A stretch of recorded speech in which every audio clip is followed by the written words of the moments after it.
All right, today I'll be doing a guide on the Guild Expedition. If you've never done the Guild Expedition before, you can find it down here in the bottom left corner. We're going to go straight to the Guild Expedition tab. So this is primarily for people who have never done the expedition before or who have never tried it. So we're just going to quickly go around the map here on the UI and kind of explain things. This up here is the guild contribution. Every time you complete an event, you get some points and it fills you up. And if you click this, this will show the rank of your guild overall and how many people have completed the guild expedition. Over here is your attempts. Every time you try to do an attempt on the guild expedition, it's going to use one of these little medallions. When you run out, they regenerate every 24 hours. You can also purchase these by clicking the plus. You can purchase them with medals, diamonds, and more diamonds. If you purchase them for medals, the price goes up a little bit every attempt you purchase. So the next one is probably going to be 4 medals, and it kind of goes up exponentially. Eventually it'll get up into like the 250 medal area and then go up almost 50 every time after that, but it takes a little bit. Every week this resets, so you can buy more attempts at the beginning of each week and not have to worry about cascading your medal output every week. This shows you the current difficulty you're on. There's 4 difficulties that need to be unlocked by the guild every week. We can talk a little bit more about that later, but let's dive straight into the map. I've already completed 2 of the events, and I have 7 attempts left. So right here, one of these platforms is the event you need to attempt, and then right here is the reward you get.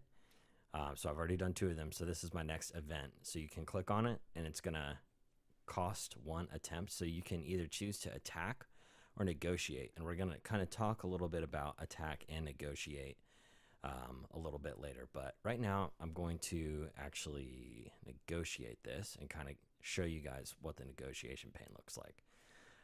This confused the heck out of me the first time I did it, but now it's actually pretty easy. So this is super important down here. This is the turns you have left to negotiate. We have 3 turns left. So when you click on this, you can select a resource. And each one of these people, each one of these 5 people is going to be looking for either supplies, coins, or honey. Since I'm in the high Middle Ages, I'm going to be using all early Middle Age or high Middle Age goods, and honey is an early Middle Age good.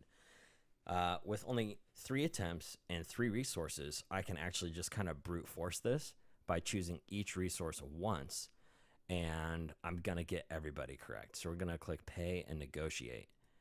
So I'm paying each one of these people, and I lose all the supplies that I just paid. I don't ever get those back, so that's a payment.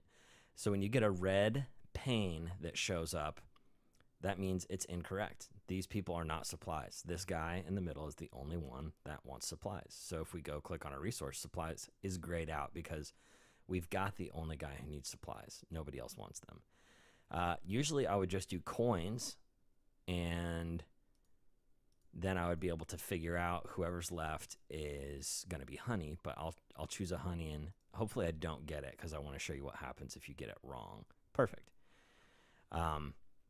So what we've done here is you have a little kind of amber colored box, and it says wrong person. Well, what does that mean? We got 2 coins correct, and we already got our supplies correct, but now I have a coin that says wrong person and a honey that says wrong person. What that means is honey is the correct resource for one of the people remaining, and coins is the correct resource for one of the people remaining. All I have to do is figure out what person it is. Well, with 2 people left and 2 resources, it makes it really easy. So I know that this guy's honey because this guy doesn't want honey over here. This person doesn't want coins. So you switch them up and you click pay and negotiate. Boom. And you're going to get it correct. So this does use all those resources. I used 1 more honey than I needed to. That wasn't necessarily the most efficient way, but it was a good way to show you guys what happens when you choose the correct resource for the wrong person. So now you can choose your reward over here. The rewards change every time, and you can actually win attempts, which is good. Since I showed you a negotiation, we'll show you an attack. When you get to this is kind of like a boss stage right here. All of these are kind of like the stages that lead up to it. The boss stage usually has 2 waves for the attack phase. So you got wave 1 and wave 2. Now the best strategy for attacking is using one unit and the rest rogues. So you can see here, this is the unit slider. I have all my high middle age units. I have trebuchets, knights. Well, these are like the horse knights, and these are the heavy infantry, which are kind of like knights with no horses. Crossbows, berserkers, champions, which you can get in any age, and then all my rogues, and then color guard drummers down here, which I never ever use. So I'm gonna click and fill my thing up with rogues, and now we're gonna take a look. So we have 3 horse bowmen, and basically what they're gonna do is all these units are gonna rush over to me super fast and attack me. So I don't want to use long range because they're gonna get over to me really soon. And then there's melee. So the perfect unit to use for this is gonna be our heavy infantry. So I'm gonna sub out my trebuchet for heavy infantry. And what we're looking for here is, if you don't know how a rogue works, is they can basically one-shot any unit by themselves, but if they take damage, they turn into a regular unit. So we're going to click attack. And so right now you have the mounted cavalry. These are early middle-age units. And the benefit of using a heavy infantry over here is that when one of these melee guys attacks my rogue, he's going to get kind of that retribution attack against the knight. And so the goal here is to not let any of my rogues die. And then the better goal is to not let any of them take damage. So since these are mounted archers, I can attack them no problem. And they don't get like a revenge attack against me. And so I'm going to be able to go up here, and you see the expected damage is 9 to 10. So I can just one-shot this guy with my rogue. And then I'm going to move all my rogues up here, and the plan is to get them all attacked. All these guys are going to attack my rogues and turn them into knights. I probably could have waited back here a little bit longer, but I think I'm pretty safe with, you know, all these rogues versus a couple horse guys. So I'm going to move up our front lines. And another thing to note is the AI is always going to attack the rogue closest to them. Well, I guess not closest to them. They're always going to attack a rogue. But if they can't reach a rogue, they're going to attack the unit closest to them. So if I had all knights up here and a rogue back here, they're not going to go all the way to the left side of the map to attack my rogue.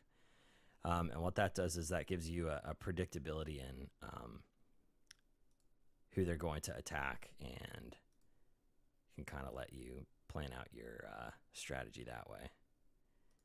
So what I want to do, if I have one rogue left, so I'm just going to damage one guy a little bit and then kill him with the rogue.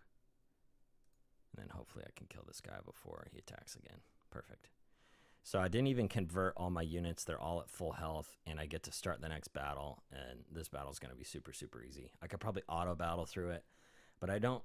Sometimes the AI is really stupid, so I don't really suggest auto battling in the Guild Expedition. You could just click on your units, and it will pass their turn for them. And when you're using rogues and a melee unit as your conversion unit right here, you want to wait for all the melee guys to come up to you and see he's going to attack, and then my heavy infantry attacks him back, and now he's at 4 health. And I'm going to bring a couple rogues up here so that these guys will attack rogues. Let's see, 9 to 10. I could just try to one-shot them, but we'll be safe. So just move all the rogues up. So they're going to attack the rogues. At this point, I could auto battle because I know that these 2 guys are going to attack 2 rogues. And then I have 8 units that are going to attack them back. But we'll just go through it slowly so you can kind of see what's happening. So these guys, they attack rogues. The rogues turn into heavy infantry, attack them back. And then I get to use all 8 of my turns and clear them out. No problem. So that was an example of fighting through an encounter. That takes way longer than negotiating. But it's good because it doesn't use any goods or supplies. So let's talk about each of those things real quick. We have fighting through encounters. How can I make that easier? Well, if I go back to my city, you can buy a couple great buildings. Well, not buy them, build them. Castle Demont is a great building that gives military power every time you level it. And I believe all of the military great buildings give you 3% attack and defense when you're attacking up to level 10. So if I get this to level 10, it would give me 30. And this one also gives you forge points every 24 hours. So that's pretty awesome.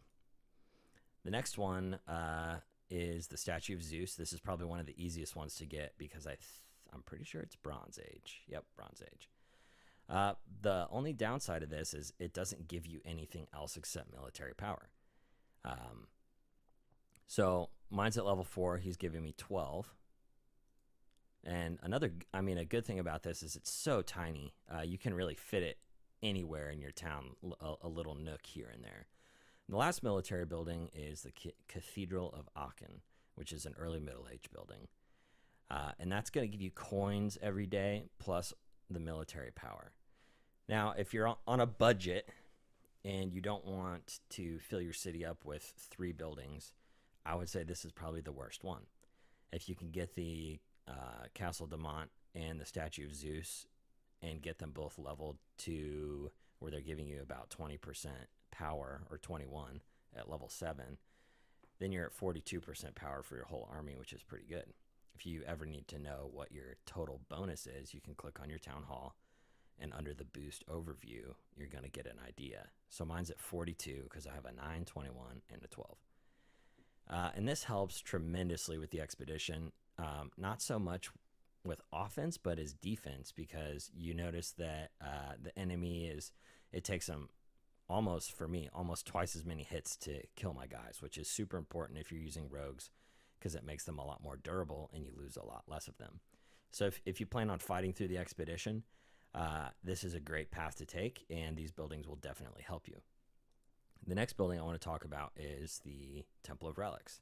You can earn Temple of Relics blueprints from the expedition, or by putting forge points on somebody else's Temple of Relics, just how you would get regular blueprints.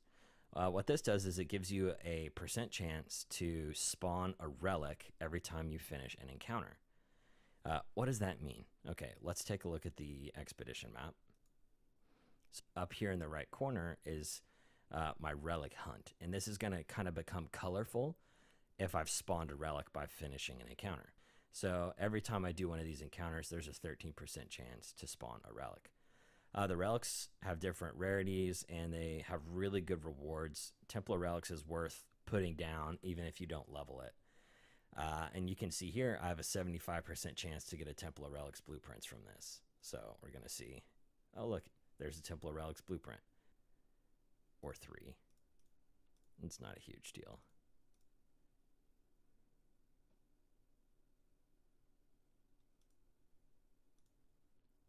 Oh, nice. So I just spawned a gold relic here, and we're going to click that. I don't think it'll show me what the chances are, but you can get forge points, goods. We're going to see what we get here. A tribal square, a building that I will never build. But what happens if you get later into the expedition and you want to negotiate? This is where this little building up here comes in, your friend's tavern. In the friend's tavern, you can go to the tavern shop, scroll down to the extra turn boost, and if you activate this for 1,500 silver, for 1,500 tavern silver, you get 15 minutes of 1 extra turn when you negotiate in the guild expedition. Well, what's that mean? That means instead of having 3 turns, I now have 4 turns. And right now, this is not so vital because I can probably negotiate through this. But later, when you negotiate, you'll have 10 choices of items. And that's almost impossible to do on 3 turns. After this encounter, that's probably going to be it for this introductory to Guild Expedition video. I think I'm going to do a video later on advanced negotiation tactics. So enjoy this last fight. Hopefully I don't lose anybody. And see you next video.